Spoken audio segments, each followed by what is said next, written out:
Hello, Masters. I'm Devan Patel, and today I'm speaking about the ecological state of the Masters campus with Alex Pinnock Jovelysa Molina and Miss Carey. I've heard various opinions on the matter, and so I thought I would talk to the leaders of Bio Club and the Green Dean to see what they think. One thing I'd like to give just kind of to the state of New York as a whole is that we're kind of sitting on one of the most unique and interesting ecosystems that you could probably find on the East Coast. The Hudson River that we all rely on is so cool because not only does its waters flow both ways, but it's also a brackish estuarine ecosystem, which are really important for sequestration of carbon and, all that other stuff that you like to hear when it talks about climate stuff. But even more importantly, promoting like the marshlands and especially like keystone species such as the beaver makes big differences in just how you view your own state, because the changes that you see in upstate New York could be brought down to downstate New York where we are here now. And I just think that like a big message for people in Westchester and New York as a whole is to look at the spaces that you have around you, whether they're human spaces or nature spaces, and to really understand that at some point in time, this was in a better state than it is now, and that it's not impossible to revert it back to that state. Next, I spoke to Stella Carey, Green Dean of Environmental Advancement at the Master's School. So ecological balance. I think that Masters is this really beautiful campus that's in this beautiful space. We have 96 acres, something like that. Some of our acreage is kind of more raw land, and so ecological balance, I think, is about making sure that we are responsible stewards of this land that we're privileged to be occupying. And that applies to, the where we are, but also how we impact our surrounding communities. Yeah, why is it important? I mean, we kind of all the communities around here kind of build together to impact the whole state, and that goes out to the whole country and the whole planet. So we can't really think of anything ecological as just having to do with our local area. It's all intertwined. I would love to see more of that sort of more native or kind of less manicured type of systems on our property. We have a lot of sort of grassy fields and things like that, which are nice. And some of those are really important for how we use them. The middle school kids have their recess and they play on the field there. So that's good. But there's a lot of areas like up above the dorms that are manicured grass that really don't need to be like that. And so there's some downsides to having grass. There's, the grass uses a lot of water. It sort of takes away from environments that other species like pollinators, insects, things like that need to thrive. And then there's a lot of maintenance required for grass. So there's a lot of human effort going into cutting the lawns and keeping them up in shape, and also using fossil fuels to power those lawnmowers and the leaf blowers and that kind of stuff. So I think incorporating more native spaces, more native greenery, and more like native kind of raw spaces that are working more symbiotically with the surrounding environment is a really good thing. Yeah, so I fully support it. I think it's a balance. So we're going to continue to have some areas that are lawn spaces, but I think there's areas where we can change some of that as well, and I would love to see that. I asked Alex about his native plants bill and how it came to fruition.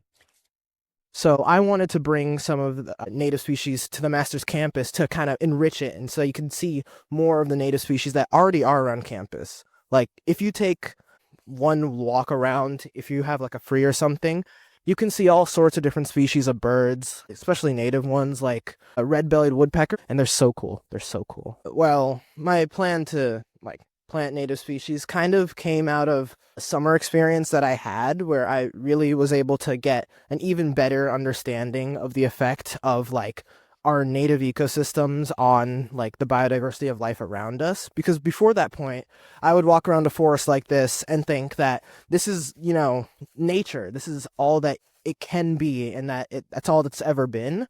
But I've realized now that kind of the ecosystems that we see around us and the things that we think are quote unquote green spaces, a lot of them are kind of monoculture, non-native species, and you don't find that many native species around those places because they're not really getting what they're usually finding in their natural habitat. Since the time that I was able to get it sorta-ish passed through, me and Mr. Newcomb have been working to get a secondary plot established, as we already established one last spring. And now we're planning on doing at least two plantings this year. Miss Carey had some interesting thoughts on what Masters was doing well. We do well with the food composting program in the dining hall. We are, think it's something like 90% of our waste from the dining hall is going into composting, which is really good. I don't know if you know, we have an outside contractor that picks up the compost from the dining hall. It's just too much of a volume for us to manage it internally.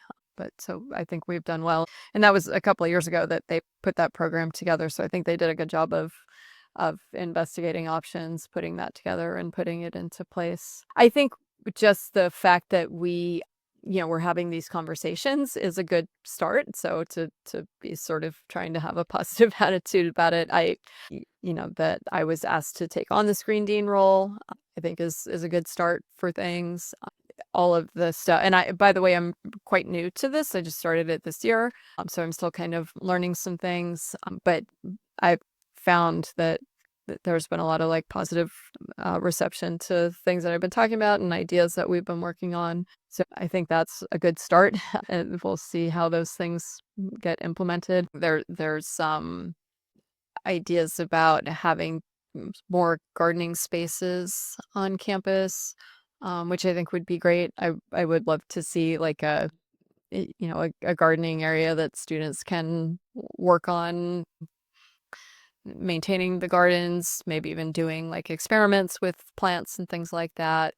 We're with the Effect Group, I'm talking about building a greenhouse, which is something we've been talking about on campus for a long time. And I really have a hope that now that I'm in the Screen Dean role that we're going to be able to make that happen. So I would love to see some of that. I think there's a lot of student interest in, biology and things like that. And, like I said, gardening, there's a gardening club. I would love to see some of the trails in the Esterwood Trails system, getting used more. It's kind of a neat little resource there. And, I'd hope for us to get those cleaned up and maybe even put in some benches and to where people are actually using it would be pretty cool. Yeah, that's kind of what springs to mind. Jovelysa, a current senior and the other co-leader of Bio Club, spoke on water runoff issues on campus. I think one of the primary concerns is like the water runoff issue that we have at Masters, especially around the IEC and the forest. Also, just like the lawns that are around Masters.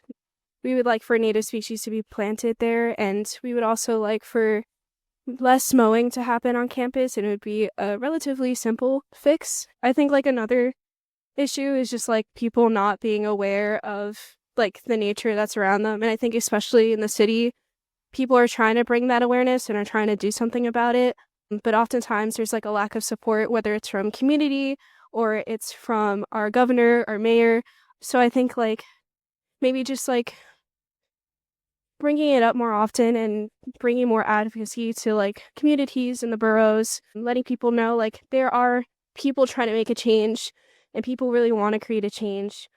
I think the biggest concerns that I have, they relate to I think financial pressures, I guess I would say. So, some of our buildings are quite old. They're not terribly energy efficient. If you look at the windows in Masters Hall, they're very old windows. I mean, there's always kind of balances between what might be ideal to do and what we're able to do. I don't know if students have noticed that we were talking about this yesterday, in effect that parking lot area down by Esterwood is getting paved right now. And, some of the students in effect mentioned that they're, oh, why are we paving this area? It doesn't seem necessary. And, it's something that the city required us to do. So there's always kind of an interplay between, what we want to do, what would be ideal, and the requirements we have, whether they're building codes or financial constraints, things like that. So I think that the concerns or challenges are mostly in that realm of trying to find ways to do things we'd like to do and make them possible.